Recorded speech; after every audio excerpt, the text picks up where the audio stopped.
Welcome back to my channel. My name is Jordan and I'm a brand designer and the owner behind the Flossy Finch. Today we're going to have our first episode of Make It Aesthetic. This is a series where I take existing logos, style guides, or designs and reinterpret them through the lens of an aesthetic brand designer. I hope along the way that I can show you some tips and tricks to help elevate your own designs. All right, without further ado, let's get started. Okay, so here I have a logo for a fictitious business that I've called Golden Hive Design. A logo like this, there is nothing inherently wrong with it. It serves a purpose. It is very clean. It has a strong color palette. Overall, there's nothing wrong. And of course, I can say all this because I made it. But let's just say that if this is a really good example of a very common type of logo that I see all over online. It's very prevalent among small businesses. You come across this in a lot of kind of like click art websites or some Etsy, $5 logos. Again, there's nothing inherently wrong with it. What I would point out, and what doesn't make this aesthetic from my perspective, is that this logo is very limited on what we can do with it for end uses.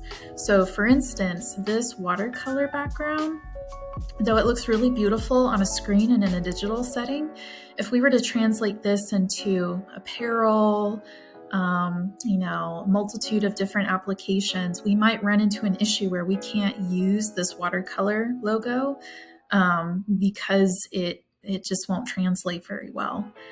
Another thing that I kind of have issues with, and again, I designed this, so, some of this is intentional, but I tried to derive this based off of other logos that I've come across. And the use of type, you do have to be very, very careful what fonts you choose. And with aesthetic branding design, almost the simpler the better. It's just cleaner, it reads better, its shelf life is much longer. You're less likely to run into a problem where it becomes outdated. So yeah. Also, the thing with this logo is that it's a one and done. If you're a business and you need a variety of applications, you may need different versions of this logo to help carry your brand cohesively across all of your different needs.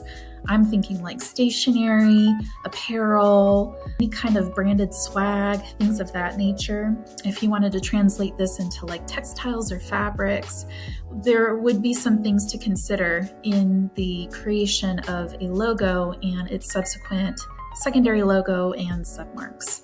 Also watermarks too.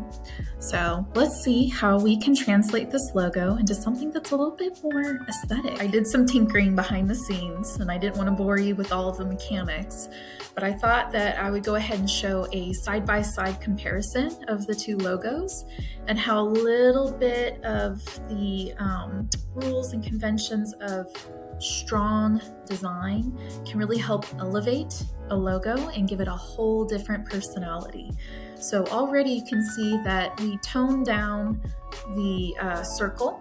So we brought that thickness down to a reasonable thickness.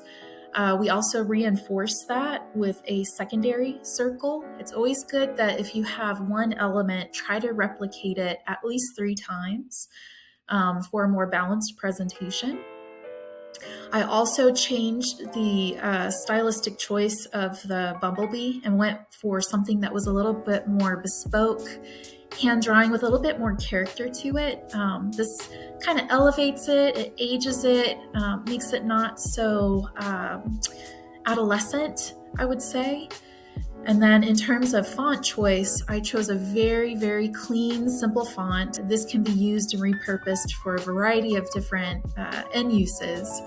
But overall, just trying to balance, give everything a place and a home to live in so that even if we were to push really far back and still look at the logo, it would still have that personality to it. And ta-da! See how beautiful it translates into multiple different forms of the same logo? So instead of having just one logo to carry your brand awareness across all different end uses, what you have here is what I call a logo family or a logo suite.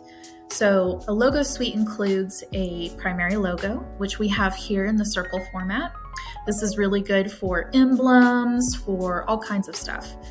Then you have your secondary logo, which is called stacked. So really good for letterheads, formal pieces of marketing materials, business cards, things of that nature. And then you have your submarks. And submarks are what I love because these translate really well into apparel, watermarks. They can tease all throughout your social media feed. You can use them in video content, all kinds of stuff. I mean, I kid you not, silk scarves, polos, pins, you name it. Okay, so we have successfully rebranded our logo and we've carried it over into 3 different variations to best help this fictitious business use it in all of its marketing collateral. So as a brand designer, this is the fun part where I start playing with the style guide. So without further ado, here we go.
And voila, there you have it, an aesthetic logo family. Hope that by seeing how to utilize simplistic line and space and orientation, that it can help elevate your logo into something that can be used across a variety of end uses for your marketing collateral. I enjoyed this so much, I can't wait to do it again.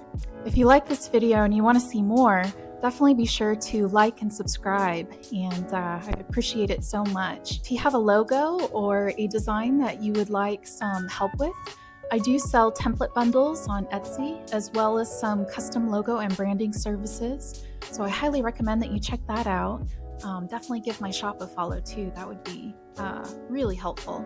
But anyways, that's it for me today. Thank you so much for watching. Bye.